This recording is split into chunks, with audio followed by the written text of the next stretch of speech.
Hello welcome back to my another mini blog. तो एटा आसी मैरिज फंक्शन सॉरी कि 5-6 दिन पर वीडियो मु बनैछि। एटा मोर कॉलेज रे एग्जाम स्टार्ट हो जाइथला। एग्जाम रो फर्स्ट डे थिला।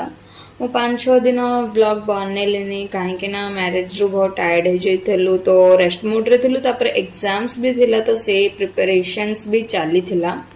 तो से जो मु ब्लॉग किसी बनई नथली। तो एटा डायरेक्ट एग्जाम रो ब्लॉग जोटा कि हमरो एग्जाम्स चली थिला फर्स्ट इंटरनल। तो सेटा पई मु कॉलेज आस्थली आउ दीटा गोटे दिन रे दीटा एग्जाम। तो गोटे एग्जाम फर्स्ट दे देथिलु, तापर नेक्स्ट एग्जाम टाइम रे मु टिके वीडियो रिकॉर्ड करथली एग्जाम हॉल रो बस एतिकी। आउ एग्जाम टा भी बहुत भल भल रे जाइथिला मोर।